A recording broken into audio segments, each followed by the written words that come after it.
What is up, YouTube? My name is James, and I'm here to kind of explain some things.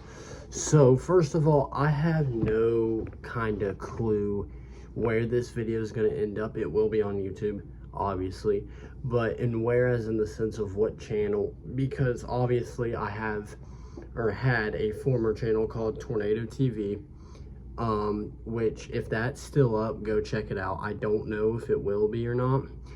And I have this one right now. Tornado TV is called Lighthouse Sermons, which is what this video will be posted on. I just don't know if I'm gonna change it back to Tornado TV or keep it as Lighthouse Sermons. The videos from Tornado TV will still be up no matter what. So even if this was Tornado TV, now Lighthouse Sermons, those videos will be up. And if you have no clue what I'm talking about, just disregard everything I just said. But anyways, so I'm here to kind of explain some things, clear things up, and kind of tell you some future plans.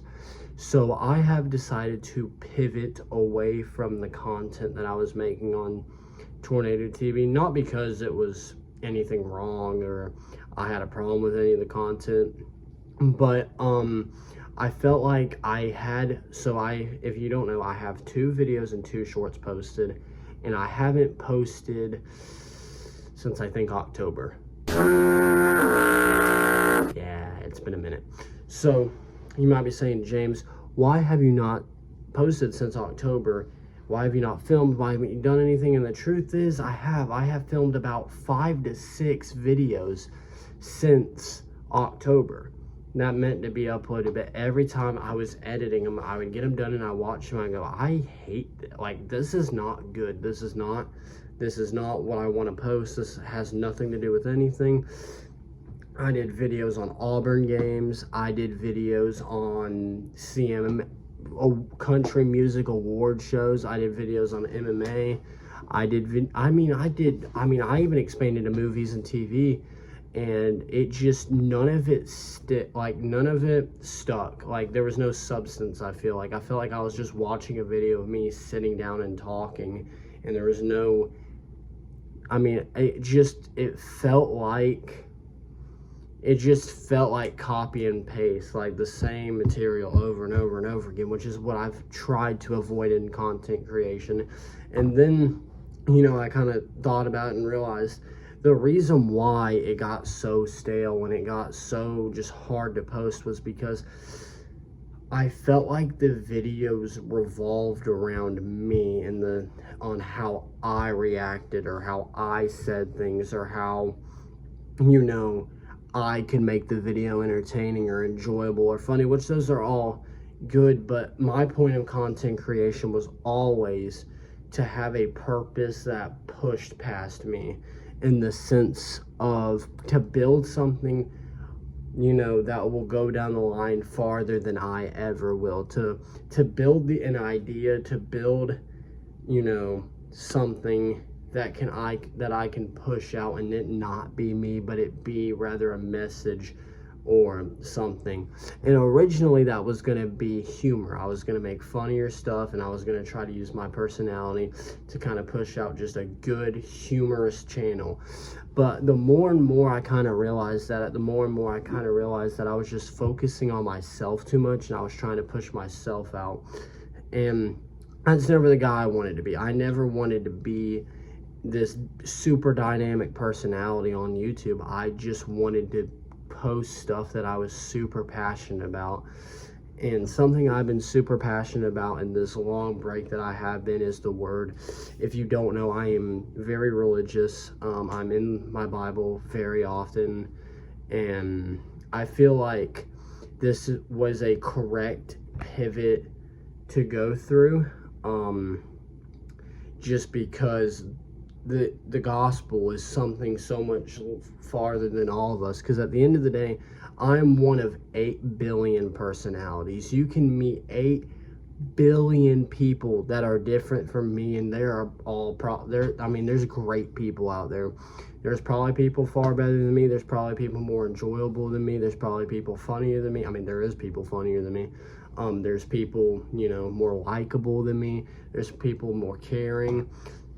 There's so many different people out there, And so rather than these videos trying to reflect on me and my personality, I want to focus these videos on the one thing that I can put that is the best thing just about ever. I feel like the gospel, the Bible, the God, Jesus, all that, all this, it sometimes I feel like we overlook it, and it is simply, the Bible is the greatest guide that you can have to your life. I promise you that if you read the Bible and you let it truly be the guidelines of your life, you genuinely will you'll live a good life. I think it's impossible not to. But before you comment, oh, he's one of these guys, he's doing this, he's doing that. My intention is to do what Jesus told us to do back in Matthew 28:19. If you're unfamiliar with that verse, I don't have it on me word for word, but it essentially says, go and make disciples of many nations, baptizing them in my name. I'll put it right here just so I'm not misquoting or, but I'm pretty sure that's more or less what it says. And so while you might see some people preaching, I almost said peaching. I'm from Georgia, so, but you might see some people preaching in the streets. You might see some people, preaching in churches. You might see some people just talking to their friends or inviting people to church. And let me tell you, what those people are doing are no less important than what I'm doing. In fact, I think some of them is more important, because you can't get new churchgoers if you're not inviting new people to church. You see what I'm saying? If no one, spoke about the gospel ever, in a human interaction, churches would die off, because you wouldn't have that, hey, my name, we've been hanging out, we're friends, we're cool, how about you come to church sometime?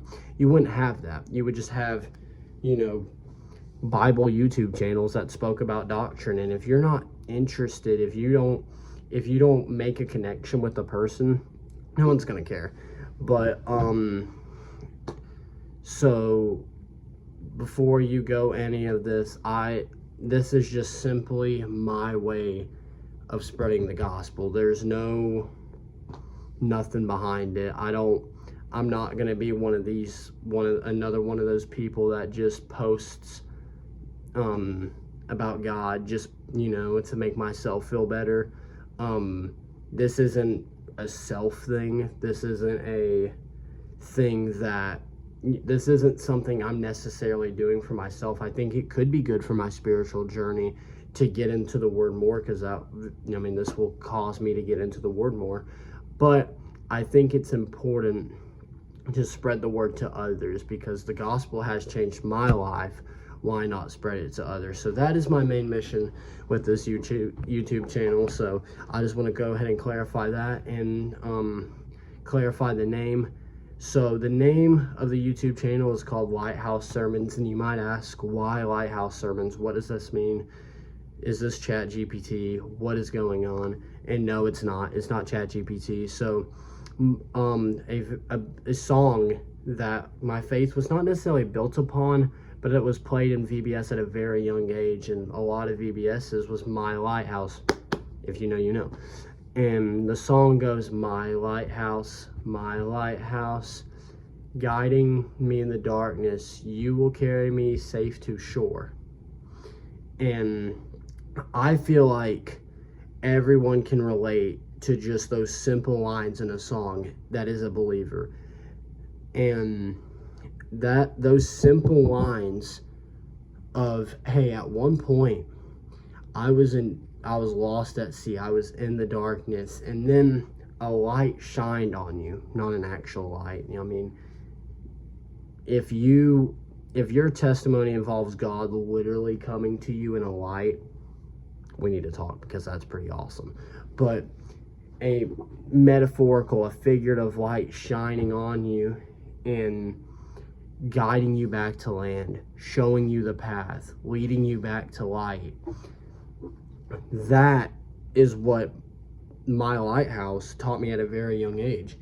And in the same way that song taught me that, I feel like as Christians we are not only called to show people the true lighthouse being Jesus Christ, but also we are also to act as lighthouses, just because if you think about it, there's not just one lighthouse. There's multiple out there in the world, and they're constantly leading lost ships into the harbor.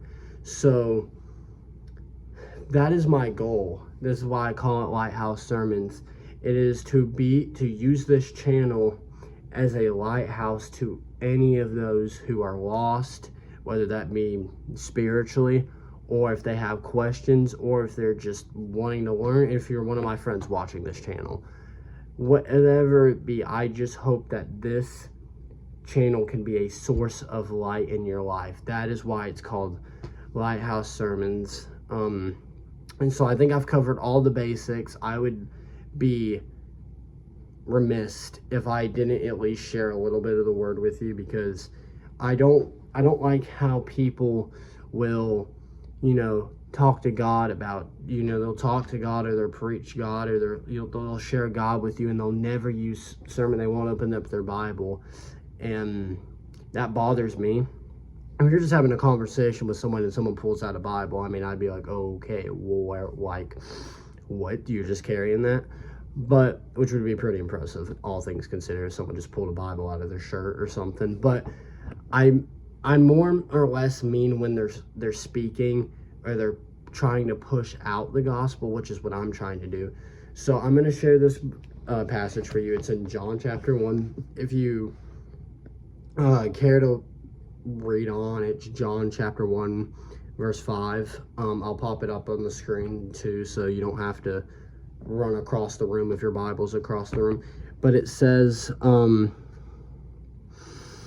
the light shines in the darkness, and the darkness has not overcome it. So this is in John chapter 1, and just to give a little bit of context to this verse, we all know how John 1:1 begins. In the beginning was the Word, and the Word was with God, and the Word was God. And it's kind of painting back to Genesis, right? And it's painting back to this idea of creation, of letting there be light, and the light shining on the heavens.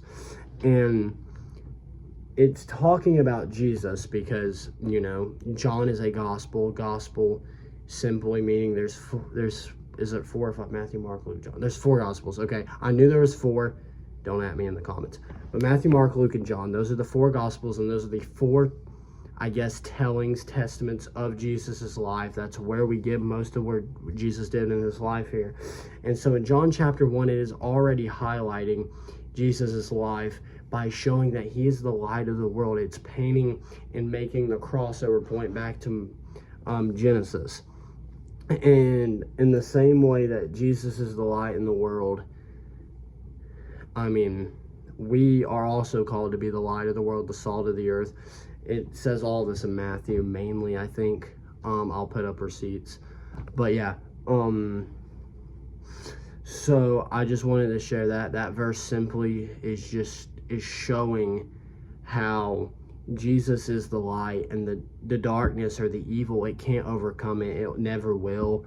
The victory belongs to the Lord, and that is what this channel is founded on. This channel is founded on Christ, and it is founded on faith, and it is founded on being a source of light, whatever that looks like to you. I thank you so much for sitting down and hearing me talk. This video is probably a lot longer than I wanted it to be, but I think it's important to have a video like this come out, and not only to come out, but also to kind of just ease the transition a little bit, because I don't want to be posting this kind of content and then be like, Bible study number 1, and people be like, what? So I kind of want there to be a smooth transition point, and give y'all a little bit of an opener of what this channel is going to be. If you didn't even know about Tornado TV, don't even worry about it. Don't worry about it. I thank y'all so much for watching. I'm going to try to get the first video out for this sermon series a day or two after this is posted. It just kind of depends. I got a lot of stuff in planned. But God bless. Y'all have a good day / night whenever you're watching this, and I will see y'all soon. Deuces.